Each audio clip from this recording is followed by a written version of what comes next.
Welcome to all in this lecture on ray optics. Today we'll discuss multiple images in two mirror setups. अब ये हम screen पे भी देख सकते हैं, दो प्लेन मिरर्स परपेंडिकुलर रखे हुए हैं. यहाँ एक ऑब्जेक्ट है and we are seeing three image of that. एंड यहाँ इस रे डायग्राम में इस इमेज फॉर्मेशन के बारे में बताया गया है. अब ऐसे हम कई सेटअप डिस्कस करेंगे. जरूरी नहीं के बीच का एंगल 90 हो, एंगल कुछ भी हो सकता है दोनों पैरेलल हो. अब ऐसे सेटअप में कितनी इमेजेस बनेंगी, कैसे बनेंगी, एक्चुअली कितनी इमेजेस बनेंगी, ये फाइंड करने के लिए आपको ऑलमोस्ट सारी टेक्स्ट बुक्स में फॉर्मूले मिल जाएंगे एंड आप उस फॉर्मूले में वैल्यूज रखेंगे and you will find the answer. लेकिन ये इमेजेस फॉर्मेशन कैसे होता है, जब तक हम इस प्रोसेस को रे डायग्राम को न बनाएं तब तक हमें उस सब्जेक्ट की या इस टॉपिक की प्रॉपर अंडरस्टैंडिंग नहीं होगी और कहीं ना कहीं मन में एक डर सा बना रहेगा कि हम फार्मूला यूज कर रहे हैं और वो फार्मूला आप बार बार भूलेंगे. जितनी बार याद करेंगे उतनी बार भूलेंगे. लेकिन अगर आपने एक बार रे ट्रेसिंग से इमेजेस की लोकेशन और इमेजेस कितनी बनेंगी ये सीख लिया तो आप इनको बहुत आसानी से और बड़े इंटरेस्टिंग वे में सॉल्व कर पाएंगे. Multiple images in two mirror setups. अब टू मिरर सेटअप्स में हम सबसे पहले टू पैरेलल प्लेन मिरर्स लेते हैं. एंगल का हम इसके बाद डिस्कस करेंगे क्योंकि हम पहले देखेंगे क्या रेगुलर पैटर्न मिलता है अलग अलग एंगल में. तो सबसे पहले हम दोनों मिरर्स के बीच का जीरो एंगल, मतलब दोनों मिरर प्लेन है, उसके बारे में बात करें. तो हम दो मिरर ले लें, M1 और M2, और M1 M2 दोनों पैरेलल हैं. उनके बीच में O एक पॉइंट ऑब्जेक्ट रखा हुआ है. अब O से बहुत सारी रेज निकलेंगी और ये मिरर्स में जाएंगी और दोनों मिरर से जितनी भी इमेज बननी वो एक साथ बनेगी.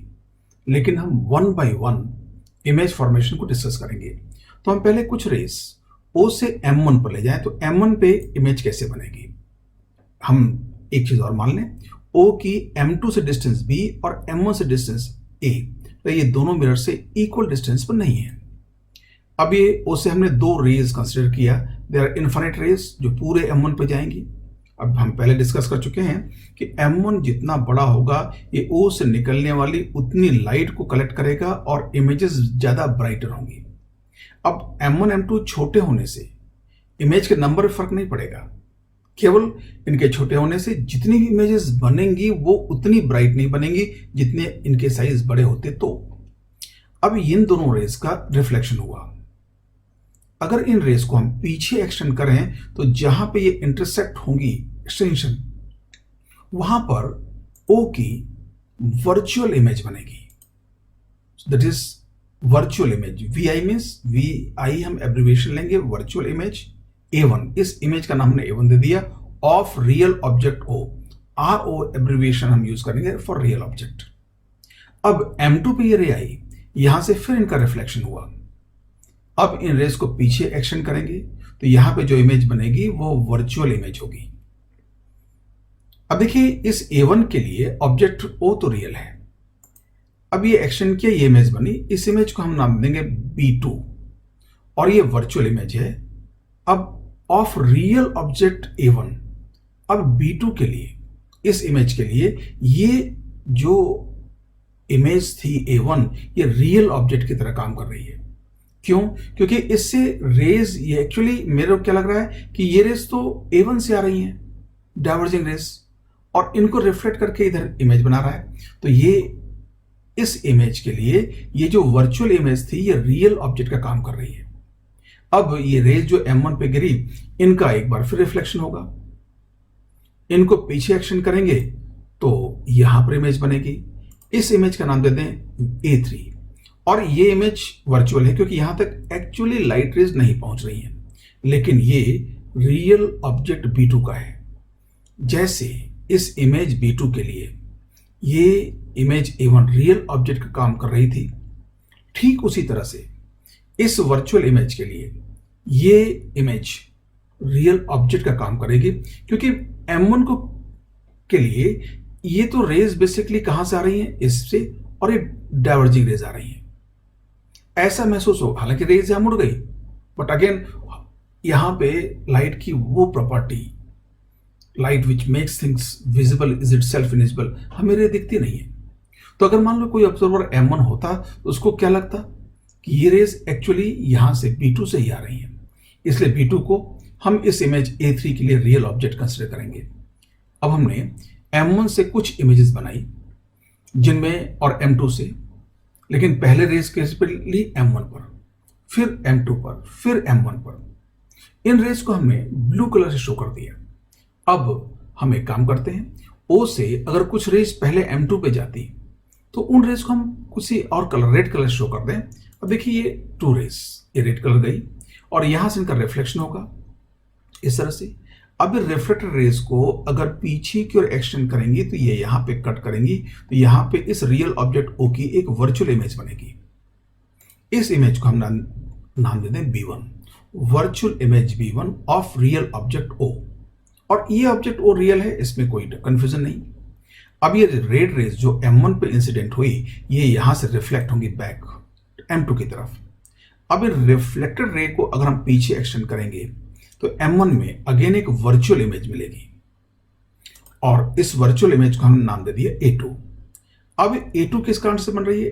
इन रिफ्लेक्टेड रेज को पीछे एक्सटेंड करने से, और ये जो रिफ्लेक्ट हुई इनकी इंसिडेंट रे कौन सी ये, और ये इस M1 को कैसा अपीयर होगा कि ये इस इमेज से आ रही है। तो यहाँ पे जो B1 वर्चुअल इमेज थी वो M1 के लिए रियल ऑब्जेक्ट काम करेगी और एक वर्चुअल इमेज A2 बनाएगी।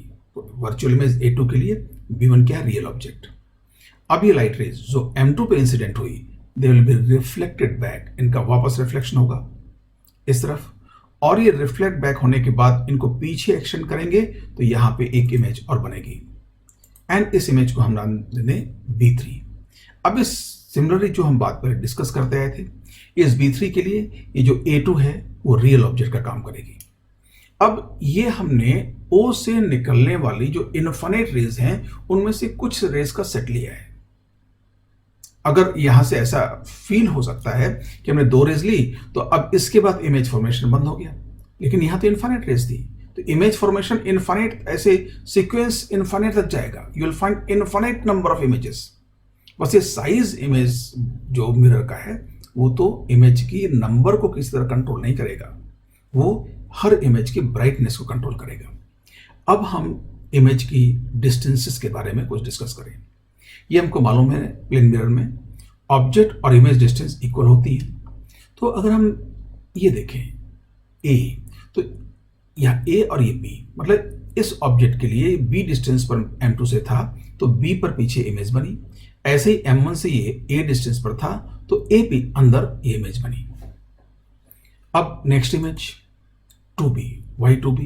क्योंकि इस मिरर से ये, इस इमेज के लिए ऑब्जेक्ट क्या है? B1 इस मिरर से A plus B plus B, A plus 2B distance पर है, तो यहां से भी डिस्टेंस क्या होना चाहिए? A and 2B। Similarly next 2A। अब ये 2A पे क्यों है? क्योंकि ये किसका है? A1 का। इसके लिए ऑब्जेक्ट क्या? A1 जो है ये इमेज इस मिरर से B plus A B plus 2A distance पर है, तो यहां से B तो ऑलरेडी इंक्लूड हो गया और 2A हमने और काउंट कर लिया। सिमिलरली नेक्स्ट ये अगेन 2A आया। कैसे 2A आया? इस इमेज के लिए ऑब्जेक्ट है B2 यहां पे, और B2 मिरर M1 से क्या डिस्टेंस है? A plus 2B plus 2A।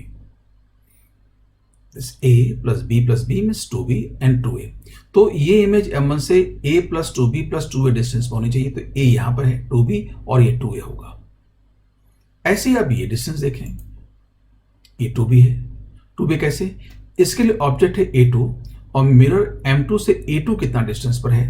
B plus A plus A means 2A and 2B, B plus 2A plus 2B। तो B और 2A तो यहां आ चुके हैं, ये 2B होगा।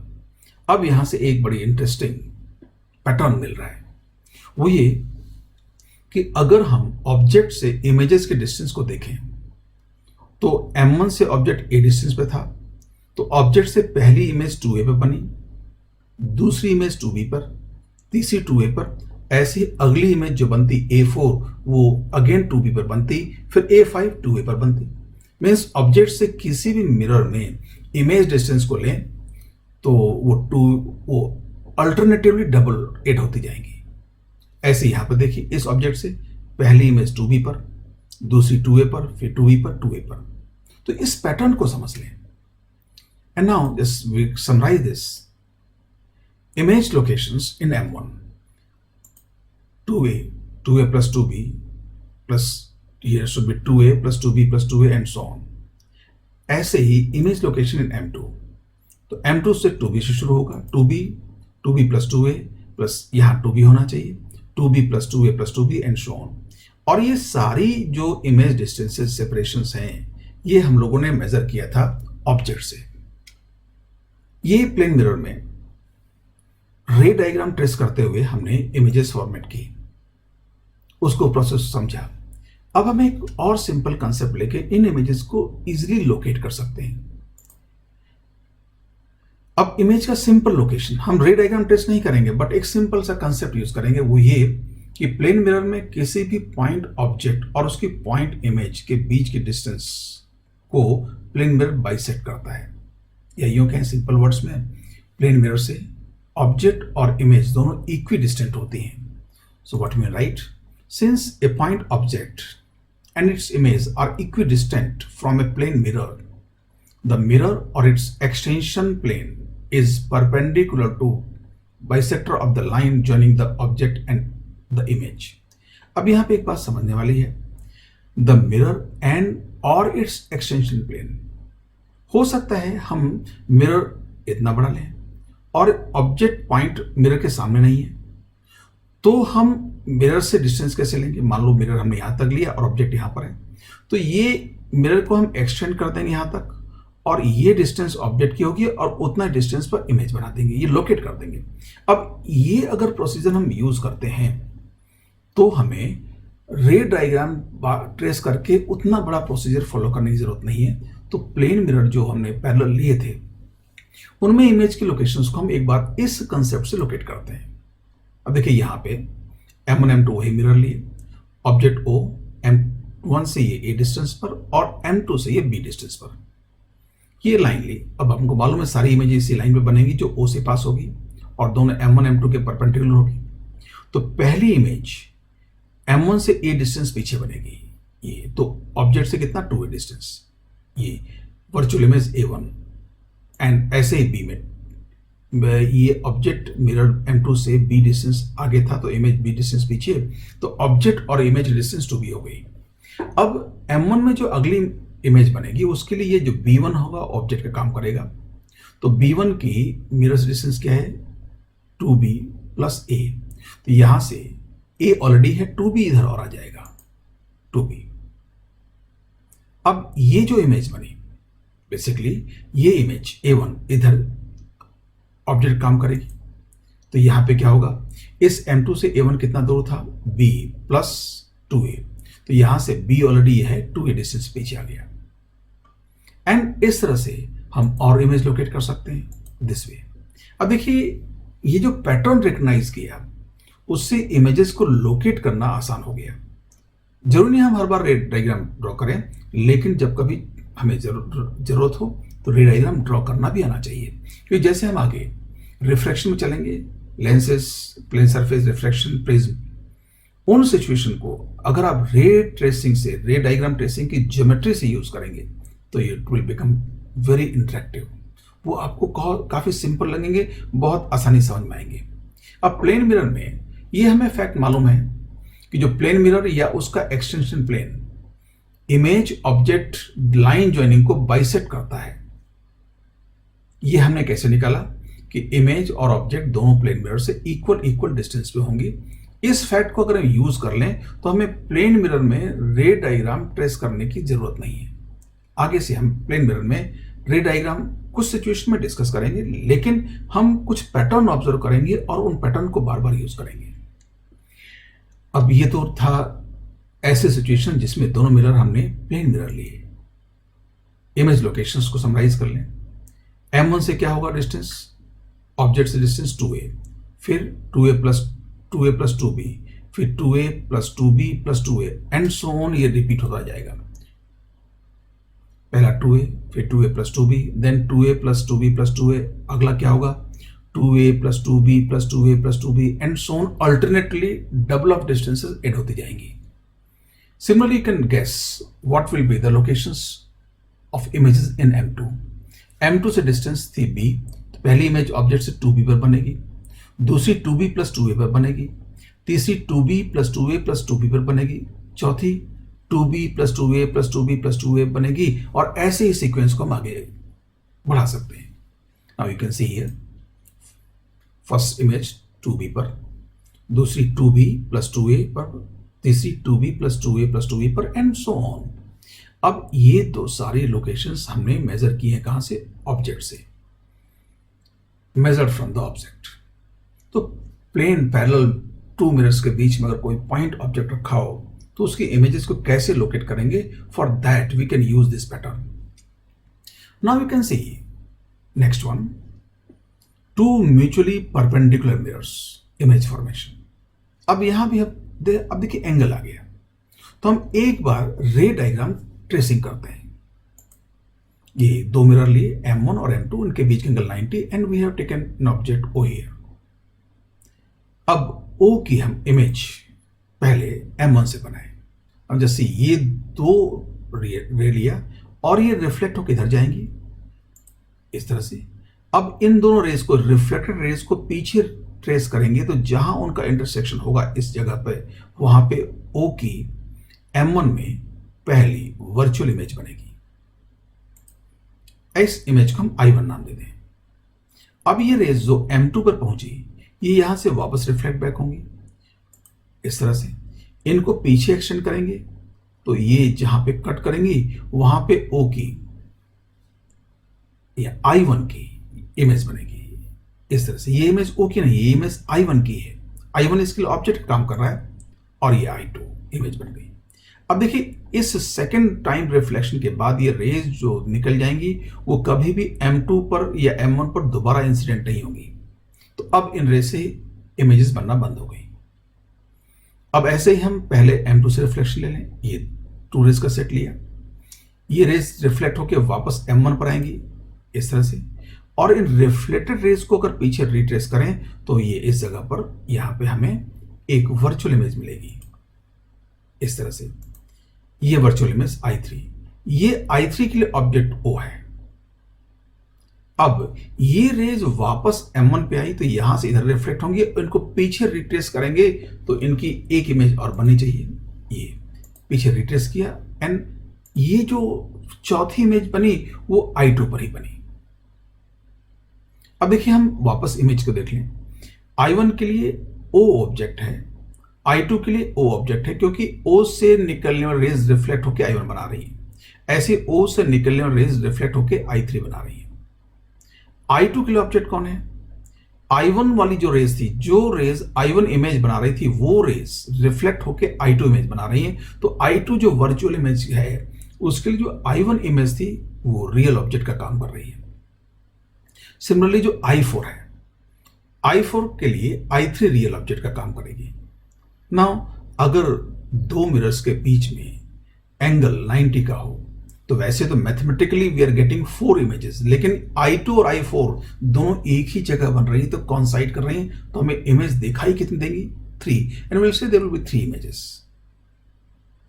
कभी ऐसा हो सकता है कि एंगल 90 का ना हो, एंगल कुछ और हो, तो ये जो लास्ट वाली 2 इमेज बन रही है वो कॉन्साइड ना करें, ऐसी सिचुएशन भी होगी।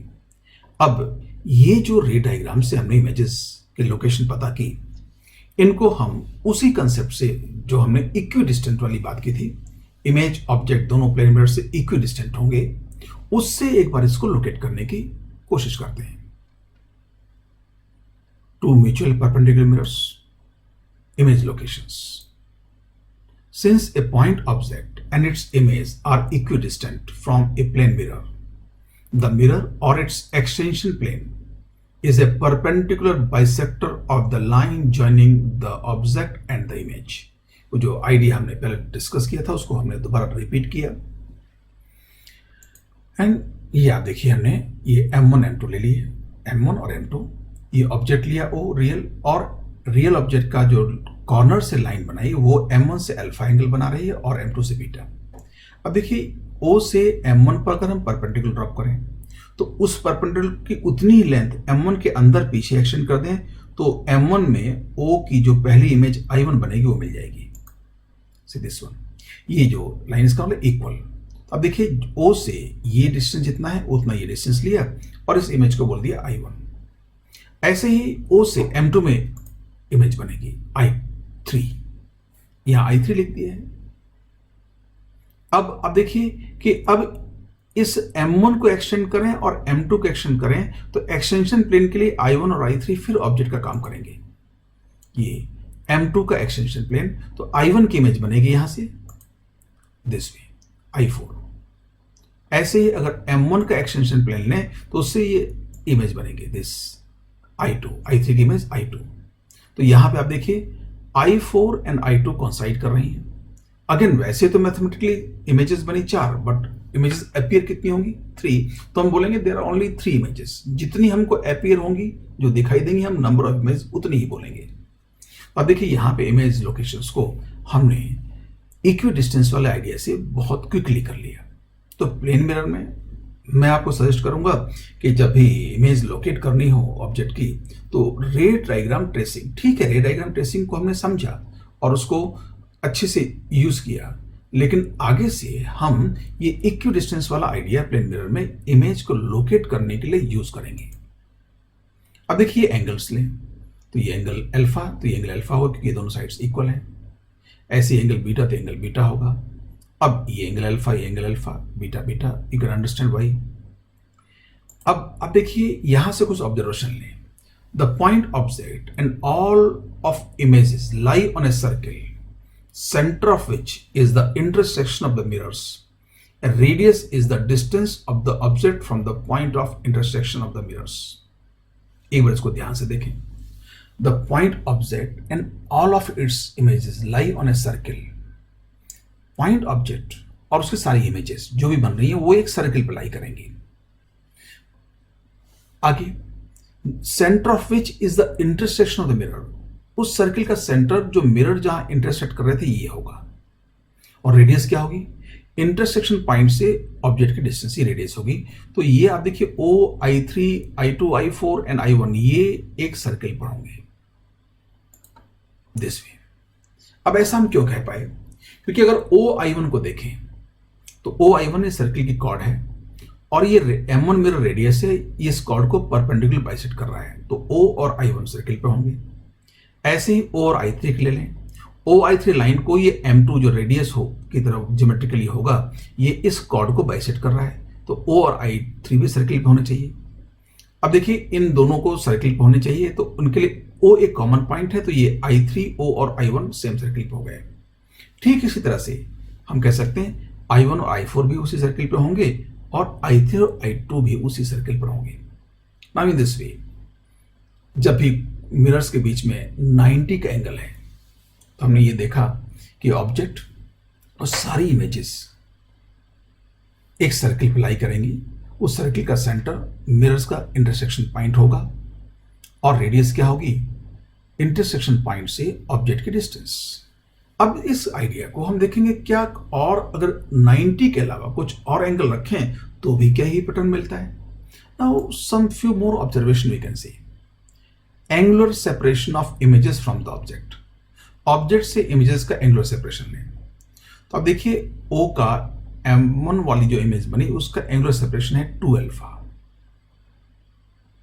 देन नेक्स्ट इमेज का 2 अल्फा प्लस 2 बीटा, ये इमेज लास्ट आ गई। ऐसे M2 में angular separation 2 beta plus n 2 beta plus 2 alpha.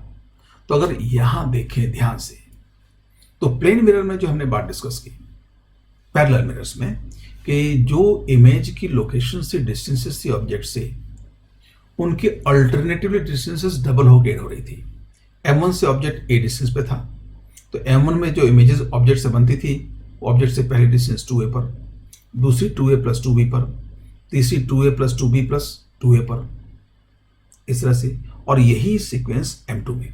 मतलब हम ये कहते हैं कि M1 में जो पहली इमेज बनी ऑब्जेक्ट से कितने पर, 2 डिस्टेंस पर, पहली इमेज से दूसरी डिस्टेंस के इमेज की डिस्टेंस 2b, देन दूसरी से तीसरी अगेन 2, इस तरह से।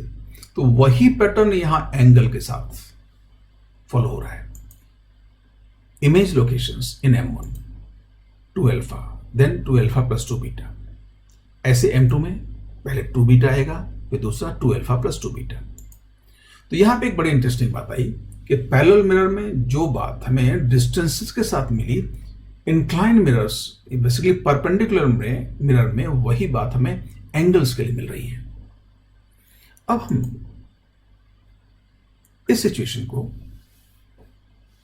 इंक्लाइन मिरर्स के बारे में बात करें, एंगल 90 के अलावा कुछ और, multiple images in incline mirrors. A point object S is in between two plane mirrors M1 and M2। एक पॉइंट ऑब्जेक्ट S को हमने दो मिरर्स M1 और M2 के बीच में अज्यूम किया। Again all the images are on a circle of radius OS and centre at O हमने मान लिया जो मिरर्स इंटरसेक्ट कर रहे हैं उस पॉइंट को। Let us see the geometry. ये हमने ज्योमेट्री ली, एक साथ सारी इमेज दिखा दी। अब देखिए ये M1 और ये M2 मिरर हैं। ये M1 का एक्सटेंशन प्लेन है और ये M2 का एक्सटेंशन प्लेन है। अब देखिए S यहां पे हमने ऑब्जेक्ट रखा और ये इंटरसेक्शन पॉइंट O। तो हमने अभी मान लिया कि OS रेडियस का O से सेंटर मानता हुआ सर्किल अज्यूम करें तो सारी इमेजेस और ये सोर्स, ये ऑब्जेक्ट S इसी सर्किल पे होने चाहिए, ऐसा हम अज्यूम कर लें। Now let us prove it. अब देखिए पहली इमेज लें, S की इमेज जो हमने I1 M1 ले लिया। I1 मतलब पहली इमेज, M1 मीन्स M1 से M1 मिरर में बनने वाली पहली इमेज I1 M1। तो ये S I1 M1 को जो लाइन ज्वाइनिंग होगी उसको मिरर परपेंडिकुलर बाइसेक्ट करेगा। तो ये एक कॉर्ड हुई, तो ये दोनों पॉइंट इस सर्किल पर होंगे। Similarly I1 M2 means M2 में बनने वाली पहली मिरर, तो S I1 M2 को ये M2 मिरर बाइसेक्ट करेगा, तो ये एक कॉर्ड होगी सर्किल की। तो आप देखिए यहां से हमने डिसाइड कर लिया कि I1 M2 S और I1 M1 ये तीनों पॉइंट इसी सर्किल पे होंगे। इसके बाद I1 M2 इस मिरर M2 के लिए, I1 M1 इस मिरर M2 के लिए ऑब्जेक्ट काम करेगा और ये डिस्टेंस थिक रेड लाइन इतनी ही डिस्टेंस पीछे यहां पे ही बनेगी। अब देखिए I2 M2 जो डिस्टेंस सेकंड इमेज बनी जो M2 से, और I1 M1 जो इसका ऑब्जेक्ट है उनको ज्वाइन किया, तो ये एक इसको M2 जो एक रेडियस की तरह काम कर रहा है, ज्योमेट्रिकली परपेंडिकुलर बाइसेक्ट कर रहा है, तो ये I2 M2 भी उसी सर्किल पे हुआ। इन दैट वे हम बात करें तो सारी इमेजेस को वेरीफाई कर सकते हैं, ये इसी सर्किल पर होंगी। अब इमेज का लोकेशंस कैसी होंगी? 90 में देखा था कि मिरर से जो ऑब्जेक्ट का एंगल था वही एंगल डबल होके रिपीट हो जा रहा था अल्टरनेटिवली। तो अगर हम पहले देखें M1 के साथ, तो S से जो I1 M1 था ये अल्फा अल्फा 2 अल्फा एंगल पर, ऐसे ही S से M2 में जो I1 M2 था ये बीटा बीटा 2 बीटा एंगल पर ऑब्जेक्ट से डिस्टेंस। अब देखिए ये यहां रिपीट हुआ, तो ये डिस्टेंस क्या, ये एंगल 2 बीटा हो जाएगा। कैसे होगा 2 बीटा, ये समझ लें। How can we say that this angle will be 2 beta? Actually अगर आप देखें तो ये जो इसके परपेंडिकुलर है, तो अगर ये परपेंडिकुलर है यहां से, तो ये कॉर्ड और ये कॉर्ड इक्वल होंगी। अगर ये दोनों कॉर्ड इक्वल हुई, तो ये आर्क लेंथ इक्वल हुए, तो ये एंगल भी 2 बीटा हुआ। तो आप देखिए 2 अल्फा के बाद एंगल 2 बीटा, फिर angle 2 alpha then 2 beta repeat हो रहा है। ऐसे इधर 2 beta then 2 alpha plus 2 beta repeat हो रहा है। तो अब देखिए इसमें हमने एंगल को कोई वैल्यू नहीं लिया है, तो इमेजेस बाद में कौन सी कैसे बनेंगी, कौन साइड करेंगे नहीं करेंगे, यहां ज्योमेट्री कुछ ऐसी ली कि ये लास्ट वाली 2 इमेज कॉन्साइड नहीं कर रही है। अब इसमें हम देखिए सीक्वेंस कहां तक लेना है। पैरेलल मिरर में तो सीक्वेंस नेवर एंडिंग था, there are infinite number of images, but incline mirror में ये sequence never ending infinite number of image नहीं मिलेंगी, there will be some limited images. जैसे हमने परपेंडिकुलर मिरर में देखा 3 इमेज मिल रही, 3 इमेजेस, क्योंकि दो इमेजेस कॉन्साइड कर रही थी।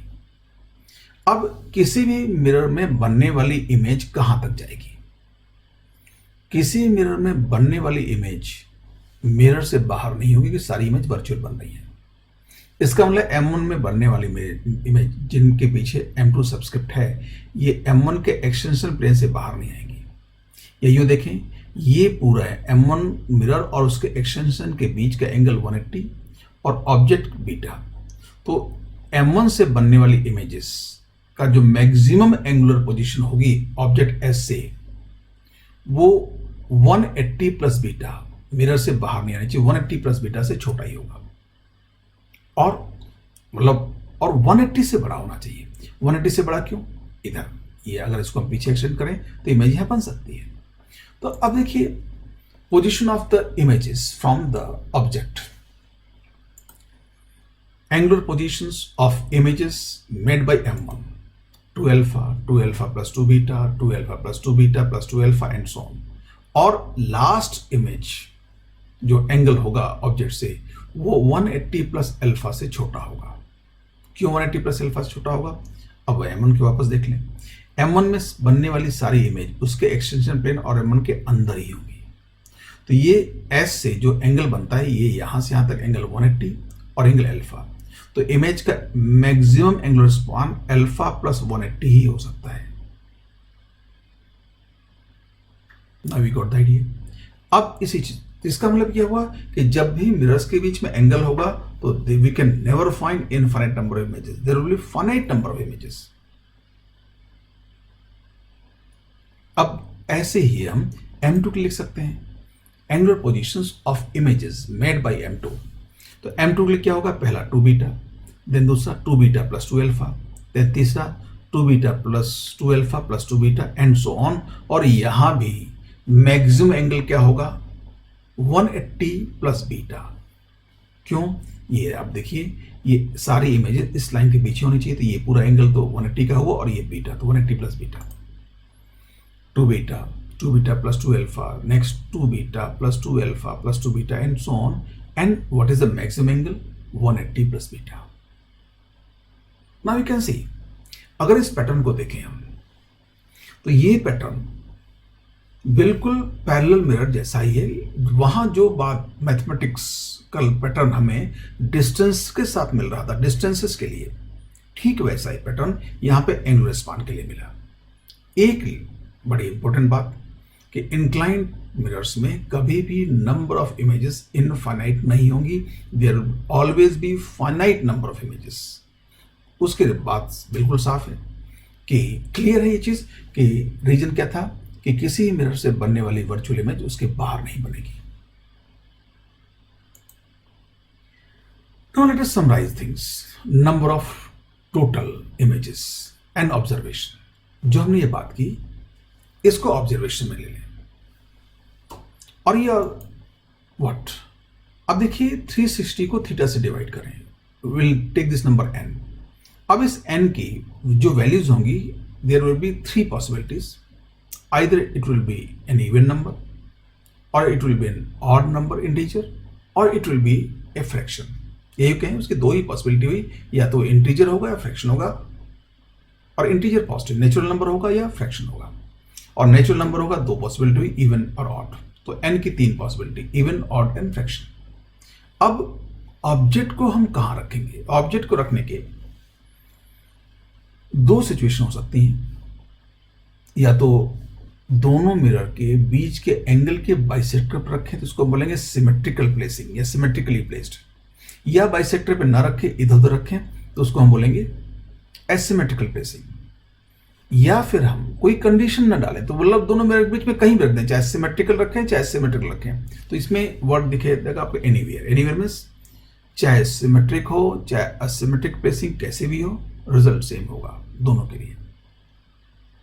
अब देखिए, n की वैल्यू अगर इवन आती है और ऑब्जेक्ट हम कहीं भी रख दें, इवन हो तो ऑब्जेक्ट कहीं भी रखें, नंबर ऑफ इमेजेस हमेशा n-1 होंगी, मतलब लास्ट 2 इमेज कॉन्साइड करेंगी।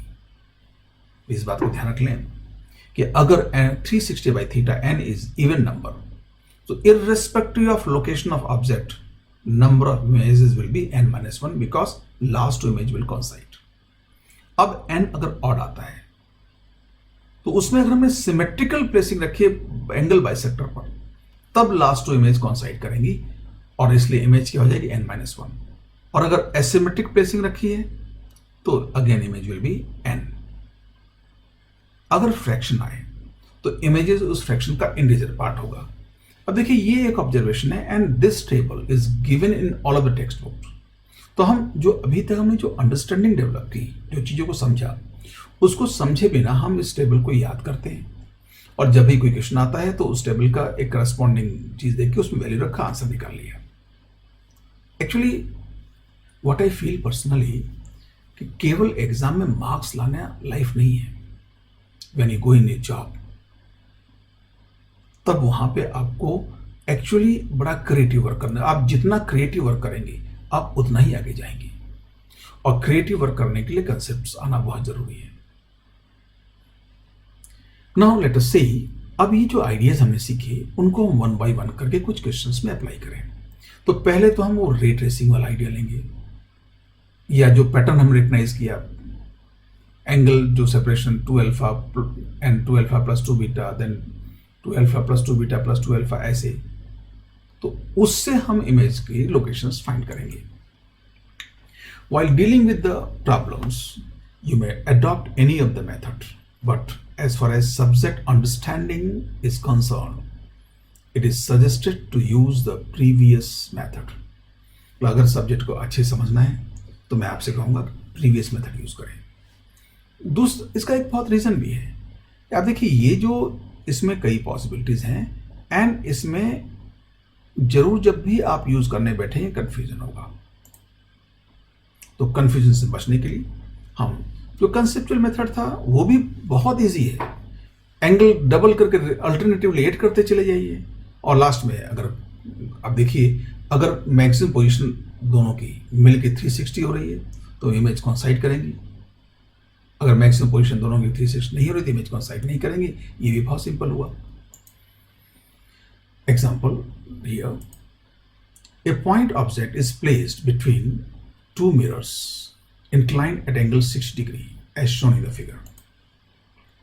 अब ये इस एंगल 60 के बाइसेक्टर पर था, तो M1 से भी OS की लाइन 30 का डिग्री बना रही है और M2 से भी 30 degree. A, find angular positions from the source of all the images। Now just see, अगर एंगुलर पोजिशंस मान लो कभी कहीं एग्जाम में पूछ लें तो वो फॉर्मूला काम नहीं आएगा। But angular separation we can write very with a simple manner. अब देखिए अगर मैं M1 लिखना चाहूँ तो पहली इमेज S से 60 बनेगी। अब यहाँ अल्फा भी 60 30 है, बीटा भी 30 है, तो हमें दोनों का एंगल डबल हो गया। तो पहली इमेज S से इधर 60 पर, दूसरी 60 प्लस 60 120 पर, अगेन तीसरी 60 प्लस 60 प्लस 60 180 पर। अब देखिए इसका जो एक्सटेंशन प्लेन पीछे ले जाए तो क्या होगा 180 प्लस 30, तो मतलब 180 के बाद अगेन 68 नहीं होगा। तो यहाँ पे how many images position are θ1 θ2 हमने किससे ले लिया M1 और M2 से। अब angular position θ1 θ2 of all the image M1 M2 are identical due to symmetry. अब बिल्कुल सिमेट्री से जो एंगुलर पोजिशन M1 में होंगी वही M2 में होगी, वो ऑब्वियस दिख रहा है। तो इनकी वैल्यू क्या होगी, उस वैल्यू पे जाने के पहले हम एक बार एंगल डायग्राम में देख लें क्या दिखता है। ये S था, S से 60 डिग्री पर ये इमेज बनी I1 M1, उससे 60 पर ये I2 M2 बनी, उससे 60 पर ये क्या हो गई I3 M1 बनी। अब देखिए ये इमेजेस बन रही है M1 में, तो सारी इमेज M1 के एक्सटेंशन प्लेन के नीचे ही होनी चाहिए। तो अगली इमेज 68 करेंगे इससे बाहर निकल रही है, इसलिए ये I3 M1 is the highest मतलब मैक्सिमम नंबर। तो M1 में हमारे पास 3 इमेजेस बनी, कौन सी I1 M1, I2 M1 and I3 M1। ऐसे ही हम M2 से चलें तो ये 60 पर I1 M2, अगर नेक्स्ट 60 पर I2 M2 और नेक्स्ट 60 पर I3 M3। अब इसके बाद 60 ऐड नहीं कर सकते क्योंकि नेक्स्ट इमेज मिरर से बाहर निकल जाएगी, जो पॉसिबल नहीं है। अब यहाँ से एक खास बात और आ रही है कि I3 M2 और I3 M1 कॉन्साइड कर रही हैं, तो दोनों मिरर से अलग अलग 3-3 इमेज बनी है ना। लेकिन लास्ट इमेज कॉन्साइड करने से टोटल इमेज कितनी हो गई? 3 + 3 6 - 1 5। अगर इसमें आप फॉर्मूला यूज करते हैं तो 360/n कितना था? 6 इज इवन नंबर और सिमेट्रिकली प्लेस है, तो नंबर n-1 कर देते तो आपका 5 आता। अब अगर आप देखिए जो फॉर्मूला यूज कर रहे हैं वहां हमें कोई सब्जेक्ट अंडरस्टैंडिंग की जरूरत नहीं है, हम केवल एक क्रैमिंग कर रहे हैं, मेमोराइज करके आंसर निकाल रहे हैं। And as far as true learners are concern, या IIT एग्जाम की बात करें या ओलंपियाड एग्जाम की बात करें, तो वहां पे subject understanding is more important. दूसरी बात, हो सकता है नंबर ऑफ इमेजेस ना पूछे, एंगुलर पोजीशन पूछ लें। अब देखिए ये एंगल निकाल लिए तो क्या होगा? ये 60, 120, 180 दोनों से होंगी। B, do the last 2 images coincide, वो हमने देख लिया। कॉन्साइड करने का ये होगा कि पहले से जो मैक्सिमम एंगल था कितना? 180, दूसरे जो मैक्सिमम एंगल था 180, अगर दोनों के मैक्सिमम एंगल्स को अगर ऐड कर दें वो 360 आता है, तो इमेजेस कॉन्साइड करेंगी। Since θ1 max plus θ2 max is equal to 360, therefore last 2 images coincide. Since last 2 images coincides, the number of images is 5.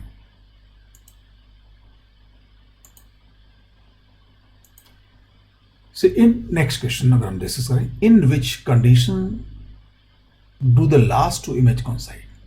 Last 2 images coincide करने के लिए कंडीशंस क्या होनी चाहिए? तो अभी हमने कंडीशन देखी, उनको समराइज कर लें।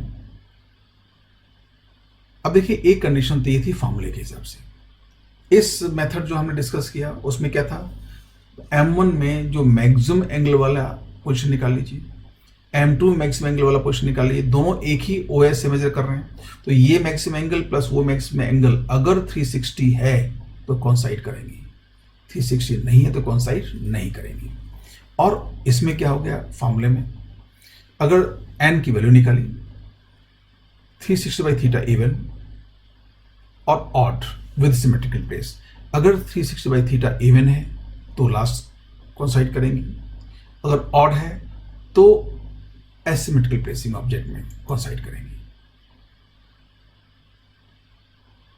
Next question let us discuss here. Find total number of images if angle between the mirrors is 30 degree, 45 degree, 50 degree, 72, 75। अब ये प्रैक्टिस है, मतलब जो हमने फॉर्मूले लिखे, नंबर ऑफ इमेजेस की बात करनी है, then you can go on the formula if you, अगर आपको फॉर्मूला याद है, अदरवाइज आप सीधे वो एंगुलर पोजीशन अल्टरनेटिव लेट करते हुए डबल आप इजीली फाइंड कर सकते हैं। सी, अब इस रिजल्ट को हम टेबलेट करते हैं। पहले एंगल, then n की वैल्यू कैलकुलेट करेंगे 360/θ, theta is angle, then number of images, कैसे? Symmetrical placing and asymmetrical placing. तो पहला एंगल लें हम 30 डिग्री, तो 30 डिग्री अगर 360/30 लें तो व्हाट यू गेट 12, तो ये इवन आया। तो सिमेट्रिकल प्लेसिंग में इमेज क्या होगी? n-1, एसिमेट्रिकल प्लेसिंग में अगेन n-1। तो इसमें अगर ये इवन आता है तो हर कंडीशन में लास्ट 2 इमेज कॉन्साइड करेंगी। Now 45 degree, again we get what? 8. If you divide 360/45, what you get? 8. 8 is again even, तो चाहे सिमेट्रिकल प्लेसिंग हो चाहे एसिमेट्रिकल प्लेसिंग हो, लास्ट 2 इमेज कॉन्साइड करेंगी, तो 7 and 7। Now 50, अगर 50 लेते हैं तो what you get? 360/50, 7.2। अब ये फ्रैक्शन हुआ, तो इसमें सिमेट्रिकल एसिमेट्रिकल प्लेसिंग नहीं, एनीवेयर कहीं भी रखा ऑब्जेक्ट, नंबर ऑफ इमेज हमेशा इसका इंटीजर पार्ट होगा, 7 and 7। ऐसे एंगल है 72, और 360 को 72 से डिवाइड करिए, get 5। 5 is an odd number. अब ऑड नंबर में सोचना होगा, सिमेट्रिकल प्लेसिंग 4, एसिमेट्रिकल प्लेसिंग 5। तो अगर 360/θ ऑड आता है तो सिमेट्रिकल प्लेसिंग में लास्ट 2 इमेज कॉन्साइड करेंगी और एसिमेट्रिकल प्लेसिंग में लास्ट 2 इमेज कॉन्साइड नहीं करेंगे, इस बात पे ध्यान दें। नेक्स्ट 75 डिवाइड किया, गेट 4.8। एंड अगर फ्रैक्शन आ गया तो बहुत सिंपल, इमेज क्या बनेगी? दोनों ही, चाहे सिमेट्रिकल प्लेसिंग हो चाहे एसिमेट्रिकल प्लेसिंग हो, number of images will be 4 and 4। And you see, if you take 120 then you get 3। अब ये ऑड नंबर आया, ऑड नंबर में ये पैटर्न रिपीट होगा। तो सिमेट्रिकल प्लेसिंग है तो लास्ट टू इमेज कोइंसाइड कर जाएंगी, तो नंबर ऑफ इमेज क्या होंगी टोटल 2, और एसिमेट्रिकल प्लेसिंग है तो लास्ट टू इमेज कोइंसाइड नहीं करेंगी, तो नंबर ऑफ इमेज होंगी 3। ये आज बहुत छोटी सी बात थी। तो अगला टॉपिक हम डिस्कस करेंगे रिफ्रैक्शन प्लेन सरफेस से। तो रिफ्रैक्शन में एंटर, या तो हम रिफ्रैक्शन करेंगे या concave mirror, spherical mirror, whatever will be, just I will discuss with other peoples, जो सजेशन होगा वो हम लेंगे। लेकिन प्लेन मिरर्स जहां तक बात थी, उसमें ये इंक्लाइन मिरर से इमेजेस कैसे बनती हैं, इसमें एक पैटर्न था, उस पैटर्न को आइडेंटिफाई करना था, इसलिए इसके लिए हमने एक अलग से लेक्चर डिजाइन कर लिया। अब आज की बात पे you will find today class notes, उस क्लास नोट्स जो होंगे उसको रिवाइज कर लें, उनमें जो क्वेश्चंस होंगे उन क्वेश्चन को सॉल्व कर लें, and that is homework for today. Let us meet for the next class. Thank you very much.